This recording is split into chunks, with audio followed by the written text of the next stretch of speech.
Hey, we're live. We're back What's happening? on the King's Dime. Welcome back. Yeah, you can Welcome. hear me? You can hear me? I'll just double check we get the sound coming through. Super professional on our first podcast back, of course. Mate, can never trust the Australian internet. Yeah, for sure. But yeah, we're doing some remote stuff. See, you're in your house and I'm in mine. That's it, mate. We are far away by distance. All right, looks good. Welcome back to On the King's Dime. Sunday, what is the date? The date is the 25th of August. We're back for season 2. You fired up? I am. Yeah? I am. We've got we were pretty fired up about Tugs last year, but I think this year we've got even better talent. Yeah, I think coming through. I think the roster's coming together a bit better. It's always an unknown with a new coach, though. You got Jae'sean, Drewy, old mate. Now you got kind of Will Withers, a bit of an unknown. So I've been looking at it like, how can you go, oh, that would have been mad to have last year, because now you're just looking at a completely new coach and then new systems. Well, new system. I think that he runs a pretty high IQ offense. Obviously you've got the Defensive Player of the Year MVP and Andrew Bogut in the team still, but we've got better perimeter defenders. I think that Didi Louzada, Casper Ware, Jae'sean Tate, who looks like a poor man Zion Williamson. He's a nugget. he's a big unit, man. I was watching some of that footage from his really early high school stuff. Man, he just looked so powerful, even when he was in high school.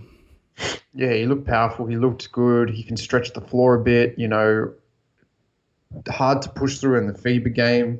Probably gets a little bit more trounced in the NBA style play, but in FIBA it looks pretty good. Can funnel guys, is strong, can get to the basket strong. That's the other thing, he's bouncy as anything. Yeah, I think one of the things I was sort of thinking about when I was making those videos, shout out, if you haven't watched those videos, go onto YouTube, obviously down the bottom. Yeah, of man, YouTube. they're really good. Ben's done a fantastic job with those videos. Oh, thanks, mate. Didi and Jae'sean Tate, first look at those two guys. So Tate, obviously, we'll talk about him first. We didn't have a guy last year who was that spark scorer with the ball. I was trying to compare. I didn't end up comparing. I compared Didi to Bowen, but didn't end up comparing Tate to Bowen because, Bowen never handled the ball. You never went, oh, look, Bowen's kind of one-on-one on the perimeter. He's got a step. He's going to the basket. Sweet. Whereas I feel like Tate, brings the ball. He brought the ball up for Ohio. He brought the ball up for Antwerp a little bit. He's going to have the ball in his hands, hopefully, if we set up the offense correctly. And then off of 2 or 3 steps, man, he's getting to the hoop in Summer League. And then easy. In Belgium, he was getting to the hoop and just dunking all over people. But yeah, no, it was good fun making those videos. Didi as well. I think he's going to be great, man. Having that third point guard. Yeah, man, he's a high second round pick. He's not the kind of pick that we usually get, which is a deep second round pick. He was on the cusp of, first round. And I think that if you look at him in Summer League and you look at what he does, he's been selected for the Brazilian national team in the World Cup. Yep. He can bring a lot to this team. He can put the ball on the floor. He's a big guard. And he can back up Casper Ware potentially and Kevin Lish. And there's not that weak link in the rotation defensively. Both Casper Ware and Kevin Lish are fantastic perimeter defenders, but there's no weak link in the rotation when Wild Kyle Adnam comes on. And we just get trounced on offense. Wild Kyle was a good player. But he was a great shooter, great offense, but defensively, weak. I just love saying Wild Kyle. But watching that footage, so I watched a lot of the sort of highlights from last year again, which you just notice whenever he was on the floor, they just rip to the basket and go past him real easy. Even Bowen as well. What was his plus minus for the year? I think Tubbs was about minus 40, but it was bad. It was defensively 50s, bad. Yeah. But we knew that because Bogut coming off the floor was made it really difficult as well. You've got an elite guy come off the floor. We didn't have that backup guy. Even watching Denga Kuth in the NBL 1, I was like, man, he looks good. Just watching that going, why didn't we see any of him? I would have loved to just have 5 minutes here, Deng. Akuth, almost misdiagnosis there. Won't have to worry about that. I was thinking how many times we're going to brick. I'm really sad that they didn't re-sign Deng Deng. I think that dude was a sleeping giant. Well, this is where, Didi Luzada coming in the Next Star program, it came really at a weird time, and especially the Tate signing too, where the Sean Bruce signing, I feel like if they hadn't have made that signing, they could have picked another 2 forwards on the roster, 2 roster spots for 2 forwards. We've got 3 guards, and then sort of Jae'sean Tate could play 2, 3, 4. And then Brad Newell could probably even play shooting guard if you really want to, but Sean Bruce is kind of the odd man out there. It's just like, we really need him, okay? But all right, and then I just think Didi's going to be fantastic. Like, he's got experience handling the ball. Kevin Lish and Casper Ware, I was going to call him Kevin Ware then, but yeah. But that's Casper Ware, man. Like, we'll just talk quickly about Casper Ware. We did, like, I went back and I listened to our last pod for the end of last season, sort of saying, "Oh, Casper Ware, like the Melbourne players, this sucks." And then obviously we've got Craig Moller coming in. We'll have a talk about him as well. But you watch the footage, man, and defensively he's just so much better than Randall. Like, defensively, one-on-one, and at scoring. Like, I love Randall. I've got the stats here. Like, I picked up the stats from the NBL website and put them side by side because there's got a comparison thing. They had almost the exact same amount of stats. 17.9 points per game for Randall and then 18.8 for Ware. This is including his finals minutes as well. Same amount of assists, same amount of rebounds, obviously, and then both shooting about 6.5 from 15 a game.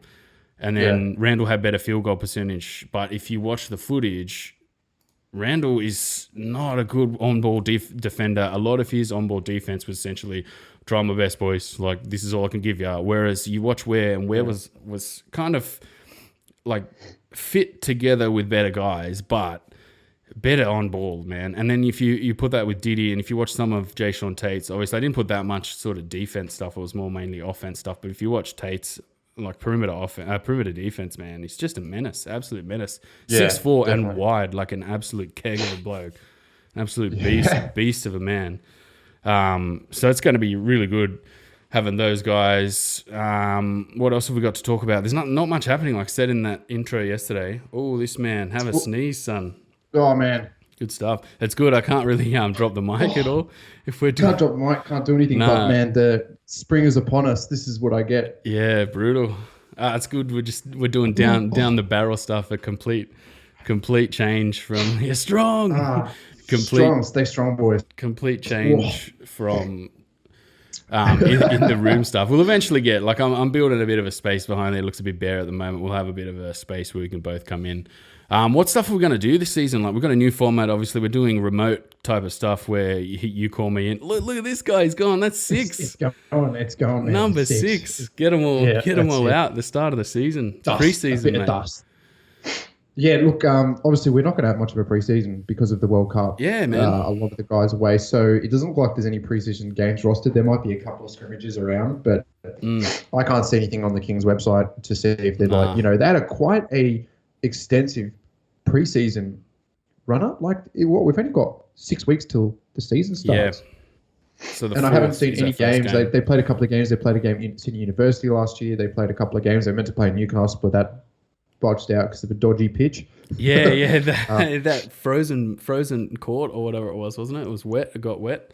They went ice skating on it. So...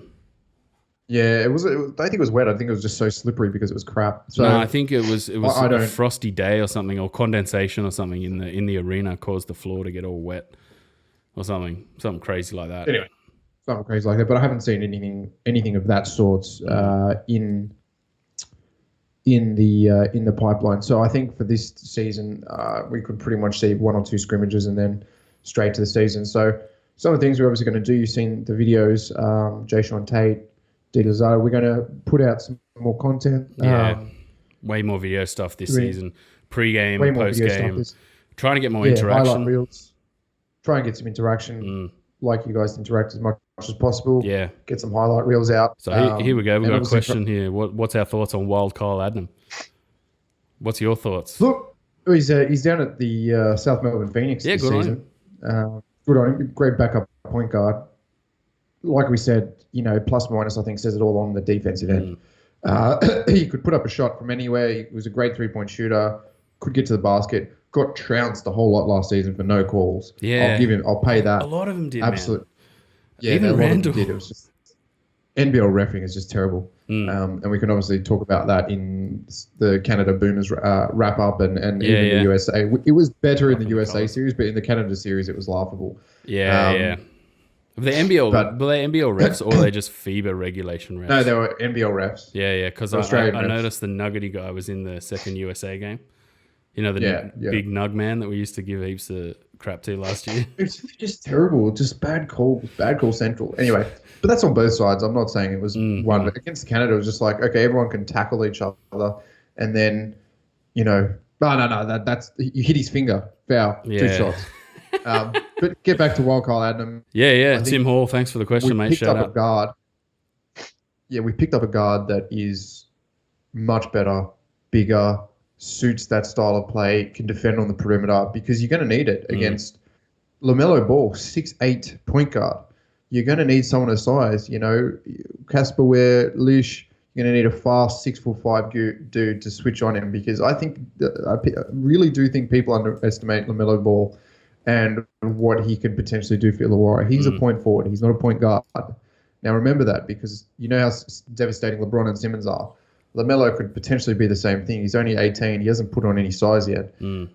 This could be the season where, he just completely goes nuts and could be a top 5, top 10 pick next year. I don't see that not happening.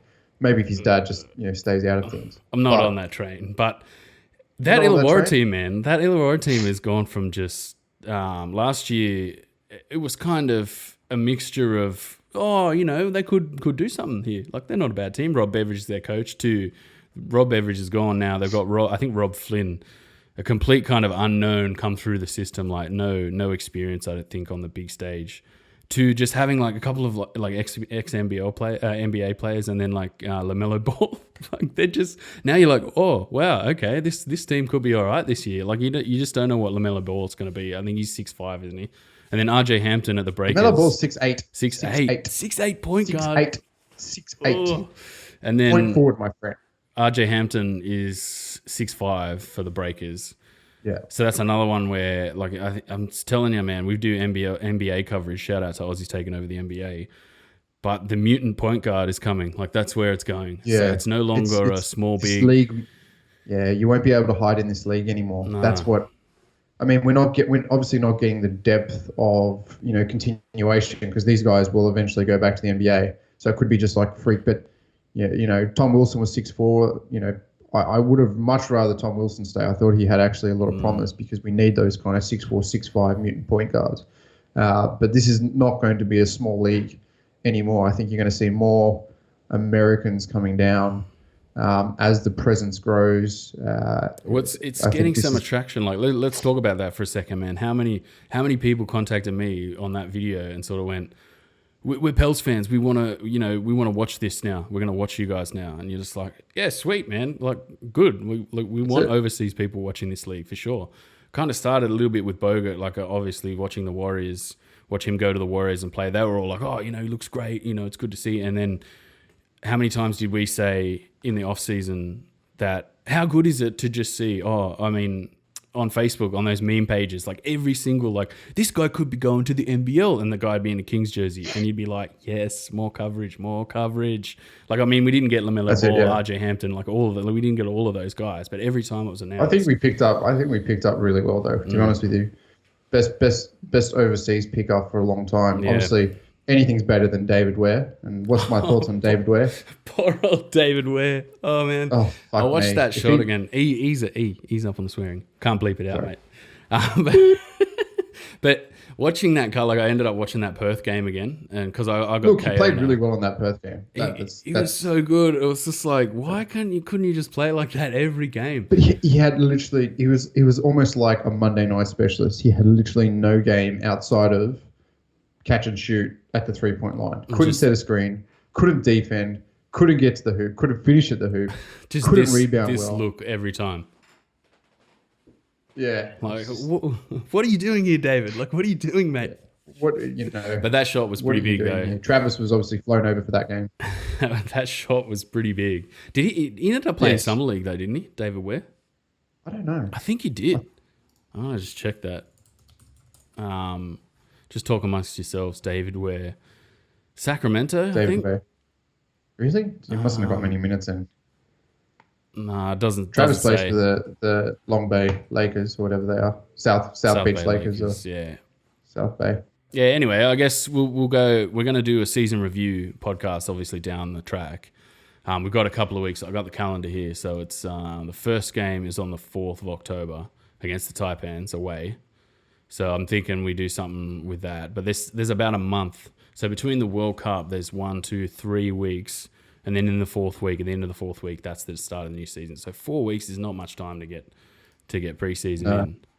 But we'll go on to the Boomers, mate. Boomers colours. How good was that beating the USA in the first ever game? Before we do that, we should take it back to the Canada series. The Canada series. All right, we'll start with the Canada. Before we do that, we've got a huge announcement. You going to do the announcement, or do you want me to do the announcement? You do it. You do it. It's your baby. Guess what? We're going to be on Patreon, so you guys can give us money and help us make content. I'm just about to update the little artwork. We've got some new artwork. I've been working hard on this stuff. So we've got the new artwork that's going to kick in a second when this saves. Come on, kick in. But yeah, we're gonna try and do more Patreon content this season and try and like actually work on giving you guys back something for what you give us. Like it's not just going to be, hey, give us money because this is what we do. We're going to try and actually put it into use and give back to the people. You know, because we had heaps of people following us last season. A lot of guys sort of talking. We're going to try and make it into a community and give it back and try and make something out of this. So yeah, proud to announce we're now on Patreon. It's there. Click it. It's just above here. This side. Doot, doot, doot. So go have a look. There's nothing much there at the moment. We're still trying to work out what we're going to actually put on there. I don't want to lock everything behind a content paywall, but you know we're going to try and work out something throughout the course of the preseason all the way up to the start of the new season. So yeah, Patreon or everything. Dan, like, share, and subscribe. Really thank you. We really want to thank you guys for watching. So it's good to see. Now, Boomers, Canada. Yep. Well, I think they just got off the plane and hadn't played for a while. Man, we got whomped in that first game. And it was bad. It was pretty bad. I was sat there just going, ooh, what is this? Like even the NBL people looked, ooh. Like I don't want these guys on my team. Everyone looked bad, but I think Safety Harness plays a very high IQ. Andre Lamanis, obviously, it plays a very high IQ style of offense. A lot of cutting, a lot of assists. It's either Paddy on the ISO or a lot of assists. A lot of Paddy. There was a lot of smart. There was a lot of Paddy in that game. There's a lot of Paddy putting up shots as well. But again, he's our only player that can create off the dribble. It's true, Only believing player. He is, and it frustrates when you just need a bucket. Like you know that there's a run, and you need a bucket, so you can't go to anyone. And Paddy's off the floor, Deli's on, Baines is on. No one can slink out and do anything. Chris Goulding can create a little bit for himself, but there's not a guy that can just pull up from 30 feet and just like, all right, I'm going to sink a three, or I'm going to try and get to the basket and draw a foul. There just seems to be no one there. Bogut, again, was actually really good in the entire series. Canada, USA. He is we obviously saw him down the stretch in the final series for Golden State. He was a bit, maybe probably a little bit old, but the FIBA game suits him so well. Yeah, camping in the lane. Well. Yeah. Facilitating, high screening. Like it's not like NBA basketball at all. We can obviously go to the last game. That Australia Boomers America last game where we won. And not just let's go to the game we won against Canada. It was a good bounce back. Because I want to talk about the actual spectacle of the Team USA thing. So it was a good. Well, that's what I mean. That's what I was getting at. Because the Canada games are like, this it's not really sold out. It was in Perth. It was in Perth. I think everyone was a bit disappointed that Ben Simmons wasn't there. But I mean, I would have gone to the game even to just see Bogut and Ingles and Paddy have a bit of a run around. But the second game was much better. Canada got really streaky in the first game as well. Let's just say that. Yeah. Very streaky. We have not shot the three ball well for 4 games, and we didn't even in the second game. We didn't shoot it well, but we played a lot better in the second game. Nick Kay was really good. Bolden had an absolute blinder and then just went, no, safety harness. I'm not playing enough. I'm out. See you later. Yeah, what was up with that? Let's just talk about that because I didn't actually read what happened. To me, it sounds... It's personal reasons, but it was quite clear that he wasn't happy with his playing time and he needed... Well, it's kind of like the Australian motto is that you're not bigger than the team. True, and you see guys like Ingles, Paddy, Delhi, Bogut, Baines. No one's bigger than the team, and their egos just go out of sight and they go play basketball. I think a lot of these young guys that a little bit more Americanized, like Joe Ingles doesn't have an American accent. Paddy doesn't have an American accent. Delhi doesn't have an American accent. Jonah and Ben both have American accents. They're a little bit more Americanized. They're a little bit more brand oriented. They're a little bit more like, I can't ruin my NBA brand by coming to this tournament and being a bench rotation. I have to be the man. The second game, he was the man, though. Played Landau out of the water, and Landau's been fantastic. Yeah. Hey, Bolden's one of those guys that can we just put Landau into that power forward spot, that final roster spot? Can we just slide him in there? Can we just sign him? Yeah, I'd be in on that. Just sign him. Who wants to chip in $5 each to get? Let's get a Kickstarter GoFundMe going. Sign Landau. Oh wow, man! If him and Bogut at 4 and 5 in the NBL would be unstoppable. Because anyway, sorry to interrupt you. Keep going. Yeah, because we'll get to Landau. We'll get to Landau. But yeah, anyway, second game Canada much better. Bolden out, didn't want to play. Had a bit of wobbly. He played well though, man. Look, he played really well. But he's NBA quality. He is a step up from Nick Kay. Even though Nick Kay played quite well for an NBL player, he's a step up. He can shoot the 3 ball. Better than probably anyone in the Australian team. I think, he can get streaky and hit 8 of 9 quite easily. Also showed some touch around the presence, can play the 5. Yeah, I think his game stepped up, and maybe it'll be worth going to Philly this year, playing with the guys in Philly, getting that team better, improving his game, and hopefully back for the World Cup, because I think everyone's going to be available for the Olympics, and we will have potentially the strongest team outside of the USA for the Olympics. I think. Because there's a lot of guys to come back. Exum, Simmons. I think Simmons will play for the Olympics. I think so. Once his contract will be signed. As a spectacle, as I hope he plays. Not how good it's going to be. A lot of the guys like Harden, LeBron, Davis, they've all said they'll play in the Olympics. The Olympics seems to be the pinnacle of basketball for these guys mentally anyway. I don't understand why. But obviously a lot of movement in the NBA in the off season, so it's changed the way. And I think these guys need a longer off season to playing together to get back into that gel, because you've got to play 82 games. It's a long slog. It's not like the NBL, which is a fast 20, 29, 28 game season. It's a long slog, so they need to get there and get the gluing right. Otherwise, they're going to have issues. But we'll get on to the USA series now. Yeah. So we'll start. First game, I think we played really well. Before we get into the games, we should start just by talking about the spectacle itself.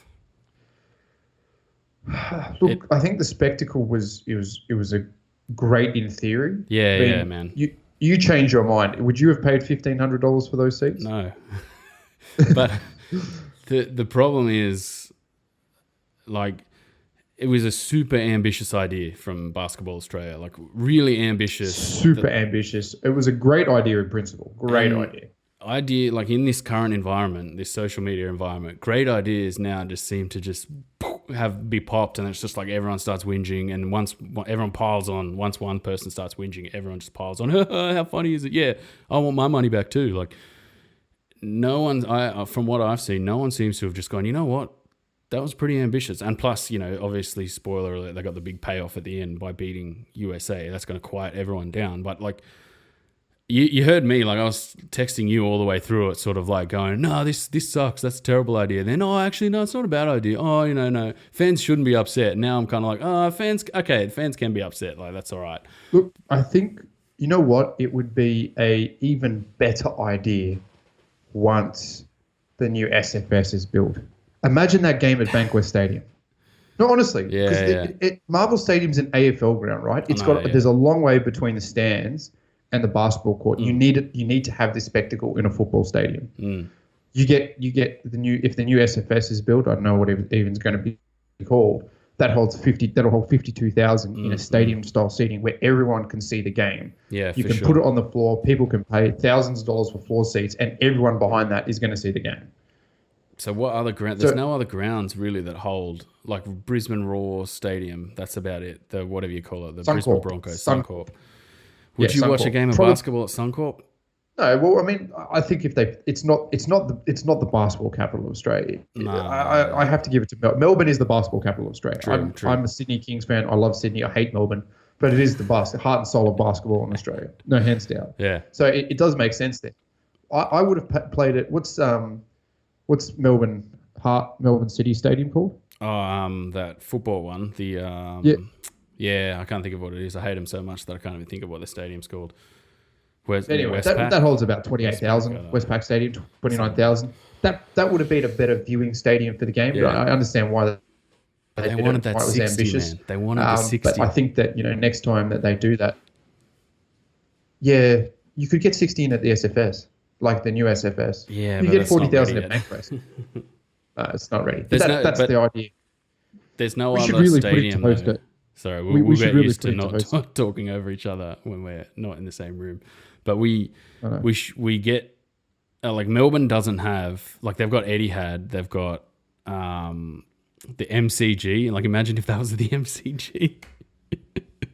And then Etihad, which was the 50. There's no other 60s around. Like, there's no, like, how, and then a rectangular bowl. Like, how could you fit 60 in front, like, for a basketball game that's a 35 by 35 court type of thing?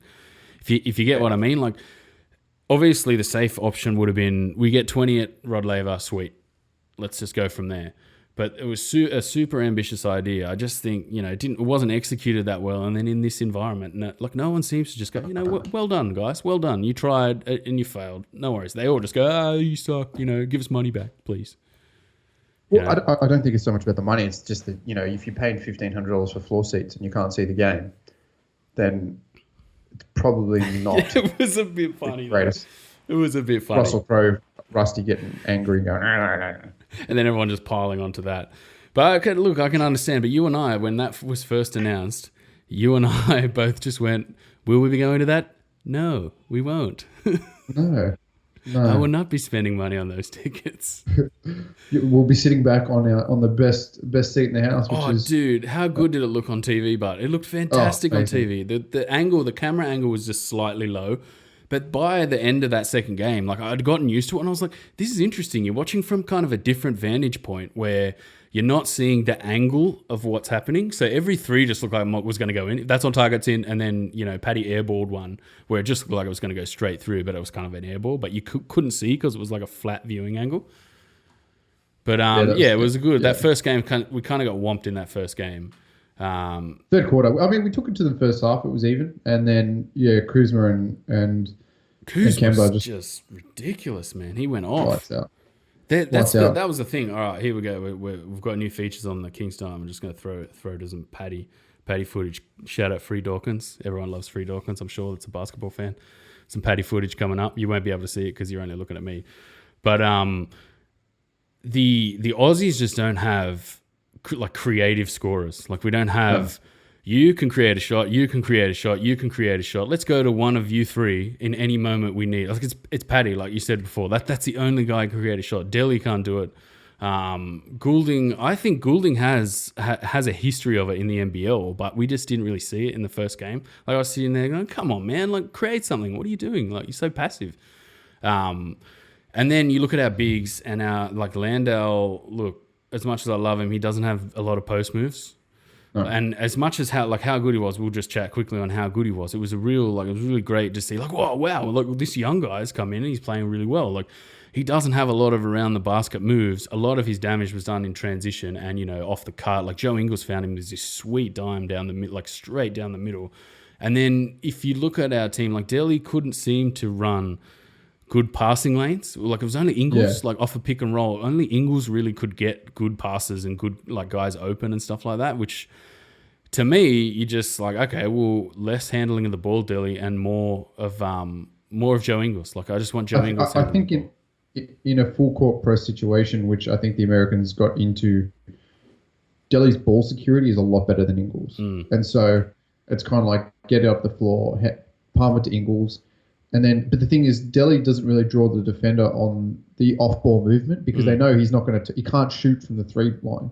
Whereas Mitchell was trying to follow Paddy everywhere. And let's just say, Bogut is the best illegal screen setter. Yeah, for sure, man. Ever lived. But even Bainesy, man. But Bainesy's just not great by virtue of he just gets called for illegal screens all the time, like all the time.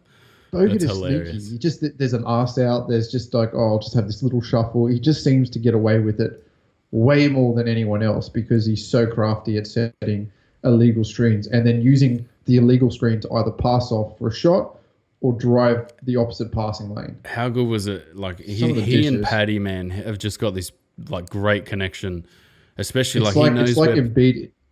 Yeah, it's like Embiid and Redick. That's what I played to. It's just this amazing 7-footer that can screen 2 guys at once if needed, and then you got this little 6-foot guy in the background just lobbing up shots, hitting dimes. Amazing, great to watch. Paddy, look. Bogut's so good at, you're right, those little screens where he just does enough so your defender has to commit. Like, you know, if you're guarding the perimeter, you don't want your man in a situation where it's too late to call switch. Like switch, like you don't have. But with Bogut, like he's so good at seeing those screens and using his body and waiting, finding the perfect moment to just give the ball off. That he put Paddy in so many good situations. Not just the ball through the legs. It was waiting. It was not giving it, waiting back for a rescreen somewhere else. A couple of the times, like the fake handoff where he'd go to the basket was good to see as well. But yeah, impressive Pretty first finish. game. Whoops. Sorry, I'm just failing a little bit here at life I'm guiding the stream while trying to talk at the same time. But the second game, man, the win. How good was the win? It was fantastic. Yeah, you're gonna talk. Second game was a different level. Yeah. Second game was a different level all the way through. I think Australia kept the intensity defensively. America had no idea. They're just not used to full court press, are they? They worked Chris it Middleton out kind is of. Absolutely useless. But his ball handling is not great anyway. You know what I mean? Like, yeah. I know what you mean, but he's kind of useless in FIBA. Yeah. Well, he's in their squad. He's definitely in their squad. Yeah, but it's just like, if you in the NBA, because the court is slightly bigger and the way they space the floor, it's like, yeah, this guy's really good. But in FIBA, where everyone's just all up in your face and you can't really slink to the corner to shoot in a centimeter of room, he's useless because he puts a ball on the floor and then he just gets pinched. Like Delhi is a fantastic defender. Even Paddy. Amazing defender. Oh, you're dying. That you want in a team. Yeah. Definite pest. But yeah, game. Man, I watched that game. Yeah, great win. Yeah. Great. So we'll get used to the lag of talking like waiting for the other person. I am on the worst internet in the world as well. Like great literally. Internet. It's great. Like it's phenomenal how productive you can be with this such good internet. Like my wife was watching Stan or whatever it was, like something like chewing 4K, and then I'm just sitting here, like cut a new video because I got a new computer as well. Cut a new video, re-uploaded the video, did this, and I'm just like, oh yeah, we were all using like an insane amount of internet at the same time, and it all just was like, it's not even like you were paying attention. I'm like, how did we not just give this to everyone? Like everyone would be so productive if they had this internet. But the game, the win, obviously super important. It didn't mean that much to me. Like it was obviously great. I was like, wow, that's a great win, fantastic stuff, superb stuff. But the win itself, you've gone back to like being small again. That's fun. Yeah, it'll get back up. Don't worry. I've just got to sit here and click it, and like it's all right. Teething problems. First one back in the new season. The like the win itself, right, didn't mean that much. Like they interviewed Kemba Walker at the end, and Kemba was just like, yeah, they played great. It was great. You know, what do? We lost a game. They haven't beaten us in like 60,000 years. You know, since the dawn of man itself. We're playing basketballs in caves. Like, you know what I'm saying? Like, and then I was just kind of like, yeah, like. At the end of the day, who gives it? rats that we beat them. Really, like we're going to come to the World Cup, they're probably going to shoot absolutely lights out again and destroy us, and then we're all just going to be like, yeah, when it mattered. And then Joe Ingles did that interview where he's like, yeah, it doesn't matter, it doesn't mean anything. Like to me in the moment, I was like, how good is this? This is so good. We beat the US, and it's like, oh wait, shh. Okay, yeah. Let's not get too ahead of ourselves. The World Cup's coming. Obviously, we're going to do some World Cup coverage this season, but the World Cup is coming. That's where we want to beat these teams. Yeah. And so, all right, we'll move on from Boomers coverage. We'll do a little bit of Craig Moller, Hunter, and Kiwani. Just a little chat about those three. And kick it. Sorry. Did you? It's coming through now. Did you? Man, it's just so laggy. It's terrible. Did you? Have you seen any footage of any of these three at all? Like, obviously, we saw Moller last year and a little bit of Kiwani. Saw a lot of Moller. Obviously, Moller is a Sydney King. He's coming back home. I'm happy about that. Kwani played lights out against the Kings up in Cairns. One game, I think he scored about 12 points. Looked really good, really bouncy, get to the rim. Probably lacking that slink out 3-point shot, but good slasher. It seems like, again, we've got a lot of guys that can get to the hoop, but pretty maybe finish not in the mid-range, play a lot. And you know what Beaver's like, you know what Fox Beaver's shoots like. over the top. Really jumping around a lot, and sometimes the calls aren't falling away and getting Short finds Kwani, steps into the three. 2 for 2 from Kwani from that spot on the floor so far. It's good to see Kwani again, they go back to that Kwani versus Varley. Kwani rises and shoots over the top of Lewis Varley. Know where the space is and get yourself open. Kwani and Short combined, so Dunmore combined. And Kwani blows the dunk, but Josh Fox catch and shoot three. Can't make it. Kuth finds Kwani, and he does. 14 points, 5 boards, 2 assists, a block so far. Oh, Kwani would have been a turnover on Williams if Kwani didn't steal it. Finds a Kuth, lays the ball in. And on the shot clock for Sam Short. Finds Kwani wide open. Knocks down the three. Kwani. Here's Kwani. Now they've got Dunmore. Third three on the night for Zach Dunmore. Top 10 in the league in rebounds. Josh Fox sitting 7th. Oh, lovely pass from Kuth. The big man finds Kwani. He hits the 2, takes the contact. We're just going to have downhill scoring coming out of Wazoo. Kwani tries space. He totally goes the reverse. We passed it around. Nifty layup. The best shot we could. It's going to be totally different. It was a high weave option to create space that everyone figured out, well, we just don't bite and we stay where we are, we switch, and that'll be that kind of thing. And then Jordan Hunter, obviously, he'll probably be back up for that center position with Bogut. Yep. Look, I saw some college hoops stuff from him. He looks raw in the preseason stuff. He looks a little bit bouncy, looks a bit wispy. But, man, have a crack, son. I still think we need that. That last spot has to be a scoring power forward. You know who I saw in the NBL 1 final? Rainbow Ray Turner.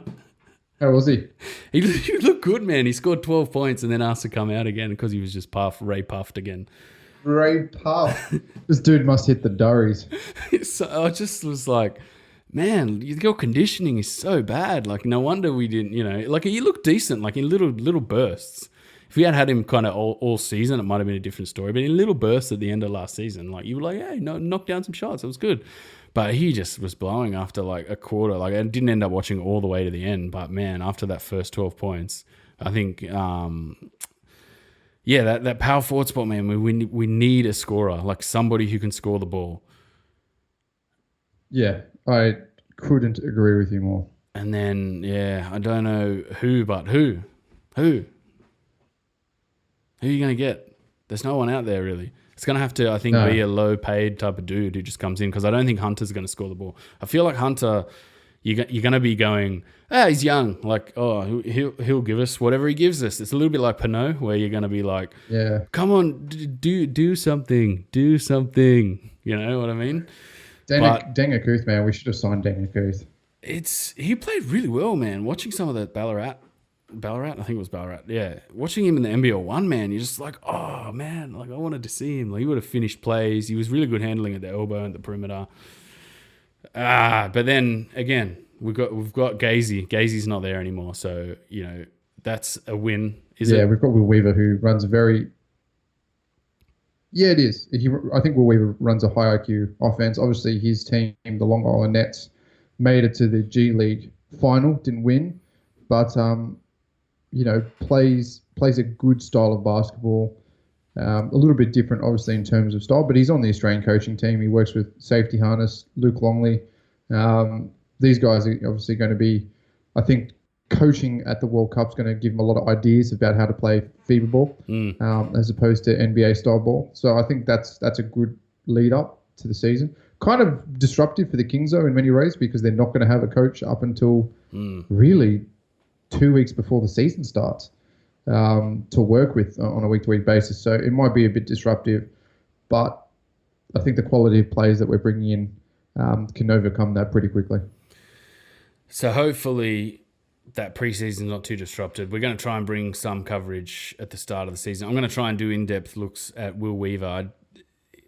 I just look at it and I don't know what he's going to bring to the team. Like if I was coming in from an outside system, I'd be looking at this roster and going, wow, there's 6 or 7 guys here who can just get to the hoop like beasts. So I wouldn't tailor it around stuff that you do in the G League, really. Like a lot of screening, kind of a lot of high action. Casper Ware, who can create his own shot, like that's kind of an unknown as well.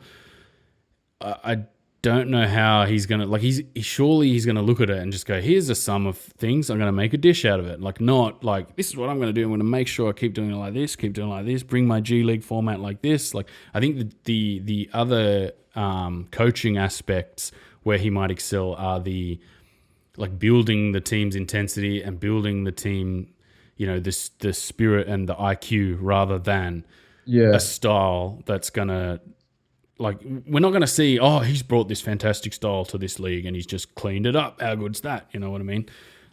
Jae'sean kind of had that last year where sometimes you were like, this is really good to watch. And sometimes you're just like, man, you guys are, what is this? It's 15 games into the season. You're running into each other. Like, what the hell is this? Like, so I don't know. Like sometimes I look at it and go, is the team going to be good enough? And sometimes strong I look at boys. It, strong, and wizard. We'll have to get into the plays, see what plays he calls. Phoenix. Oh man, so that was some funny stuff. Not a great coach. Just terrible coach. Great character. So I'll try and do a video. I just don't know how it's going to compare. Like without any preseason games that we're going to see, I'm just not sure if I'm going to be able to do any decent content. But I'll try and do that. I'm not sure what else I can bring really before the start of the new season. We'll do Boomers. We'll follow the Boomers. We might try and do a watch along. What do you reckon on the first game? It's 5:30 tip. It's pretty good. 5:30 p.m. tip. Yeah, 5:30 next Sunday, definitely. Next Sunday. We'll try and do that. Patreon, obviously. We're going to wrap it up. We got anything else to talk about?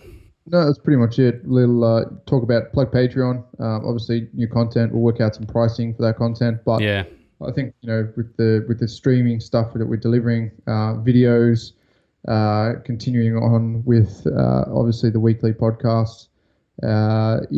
We'll have enough content for everyone to whet their appetite and enjoy the Sydney Kings. Yeah, no probs. So remember to like, share, subscribe, do everything down here, everywhere. It's point, Andy, point. No, yeah, there, down. Sorry, it's coming. Yeah, no, thanks. So this kind of went off without a hitch. It was good. It's the new format. We're doing a few more sort of remote pods now that I've got such good internet. I can funnel good things through to you.